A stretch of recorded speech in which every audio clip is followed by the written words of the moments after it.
Alors coach, comment vous avez préparé ce match contre la Colombie différemment du Portugal? On a bien récupéré déjà parce qu'on avait laissé beaucoup d'énergie sur le match du Portugal, que ce soit sur l'aspect physique ou mental. C'était un premier match avec beaucoup de tension. Donc on a bien récupéré, on a eu les jours nécessaires pour bien se préparer. On a préparé le match de la Colombie comme on prépare tous les matchs en essayant de travailler le plus professionnellement possible. Et demain, on a hâte que ça commence. Vous l'avez préparé comme tous les matchs, tout en sachant que la Colombie, dans la construction de jeu, la relance du ballon, elle a semblé un peu plus rapide, même dans des sorties de balles que le Portugal.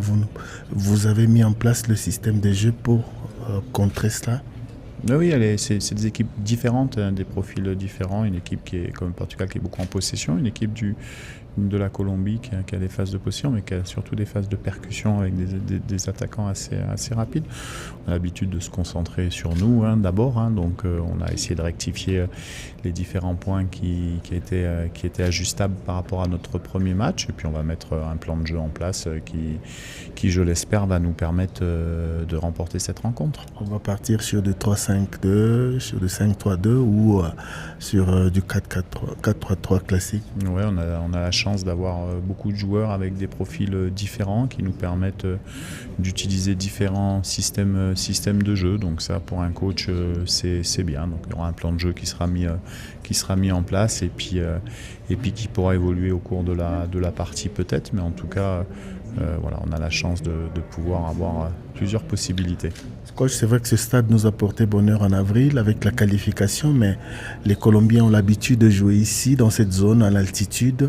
Vous venez d'arriver avec votre équipe, vous ne craignez pas d'être un peu défavorisé par rapport à cela?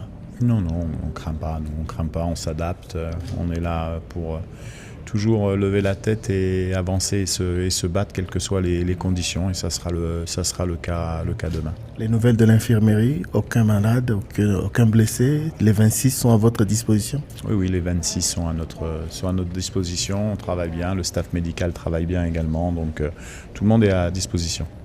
C'est vrai que coach, on parle toujours de points forts de l'équipe adverse. Quels sont les points faibles que vous avez pu déceler de cette équipe de Colombie? Ouais, chaque équipe a des points forts et des points faibles. L'équipe de Colombie est 12e au classement FIFA, donc ça veut dire qu'ils ont plus de points forts que de points faibles. Enfin, on essaiera d'exploiter ce qui nous semble opportun par rapport à ce match. Oui, tout à fait. Vous avez montré vraiment une solidité défensive lors du premier match contre une équipe de Portugal très assidue. Allez-vous continuer avec cette même tactique ou vous allez cette fois-ci essayer d'aller un peu plus offensif? On a un objectif qui est de passer le prochain tour, donc effectivement il faut prendre des risques et pas avoir de regrets, des risques mesurés. Donc on aura, comme je l'ai dit, un plan de jeu que je ne vais pas dévoiler ce soir, mais un plan de jeu qu'on a l'habitude d'utiliser. Donc on verra les rapports de force, comment ils vont s'installer. En tout cas, on s'attend à ce que sur le match de demain, la Colombie soit favorite. C'est normal par rapport à son statut, mais ça nous dérange pas. 3 points vont nous rapprocher de la qualification au second tour.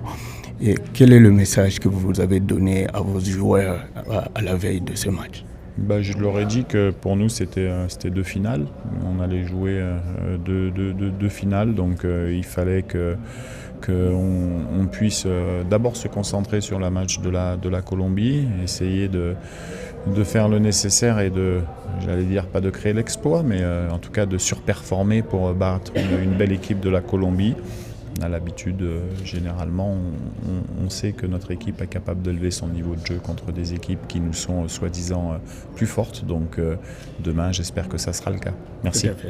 Travailler en RDC ne devrait pas ressembler à une chasse. Tu es prêt, ton CV est prêt, mais les offres semblent loin, les contacts flous, les réponses silencieuses. Tu actualises, tu rejoins des groupes WhatsApp, tu compares, tu doutes, tu essaies encore, puis tu perds du temps là où tu voulais trouver un avenir. Stop.